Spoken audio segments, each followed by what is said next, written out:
कुछ ऐसी पुण्यात्मा होती हैं वो सत्संग छोड़ देते हैं लेकिन गुरुद्रोही नहीं होते, छोटी मोटी बुराई सुराई भी कर लेते हैं, तो उन गेला बनती है।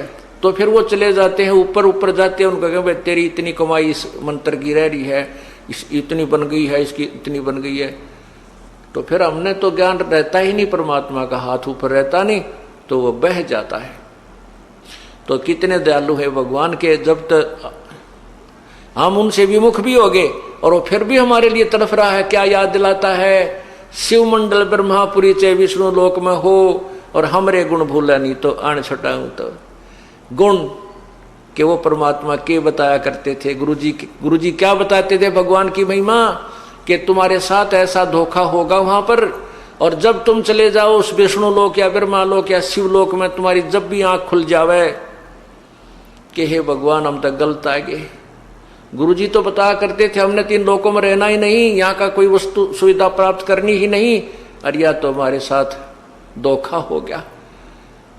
जो पुण्य आत्मा वहां रोती है, फिर ये ज्ञान आपको टिकने नहीं देगा, वहां भी याद आएगी फिर ये बातें। कहते वहां भी जब तू मुझे सच्चे दिल से याद करेगा तुझे वहां से भी छुटवा लाऊंगा।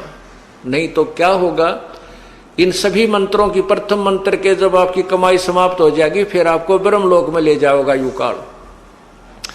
ये जो ओम का जो जाप है इसका ब्रह्मलोक में आपको सुविधा देगा, और वहां मनमाने 1000 युग तक आप वहां रह सकते हो।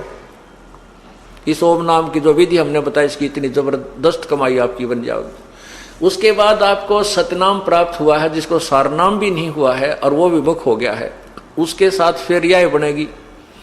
तो उसके फिर ये दूसरा मंत्र का ओम नाम की कमाई तो ये वहां खराब करवा देगा ब्रह्मलोक में। फिर जो दूसरा मंत्र तत्व मंत्र है, इसने एक और कमाल कर रखा है कि ब्रह्मलोक में नकली सतलोक, झूठा नकली अलखलोक, अगमलोक और अनामी लोक की रचना करवा रखी है।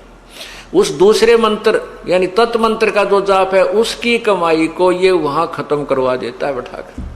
और जो कहते हैं हम सतलोक में आ गए, ये नकली संत बतावे हैं, बोला फिर सतलोक है, उस तो ऊपर बोला साडा लोक है थरा गए बोलियो। तो वो जो झूठे लोक बना रखे ब्रह्मलोक में, काल ने इस माया से झूठी कंस्ट्रक्शन करवा रखी है, रचना करवा रखी है, तो उसको वहां खत्म करवा देते हैं। उसके बाद 84 लाख योनियों में ये डाल दिया जाता है। अब बात आ गई जिसको तीनों नाम मिल गए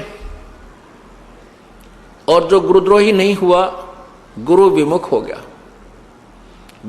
विमुख नहीं हुआ यानी उसने भक्ति छोड़ दी, आनाकानी सी करने लग गया, थोड़े जाप करे है, कभी सत्संग में आ गया कभी नहीं आया, और सार नाम तक उसको प्राप्त हो चुका है। उसके साथ क्या होगा, पार नहीं होगा वो। यहां परमात्मा का एक और लोक है, परमात्मा का एक मिनी सतलोक है। उस लोक में प्रभु अपने ही कबीर रूप में वहां रहता है और वहां पर उन आत्माओं को रख लिया जाता है, इतना दयालु है। और जब कभी भक्ति युग आता है उस समय उनको इस पृथ्वी पर जन्म देता है।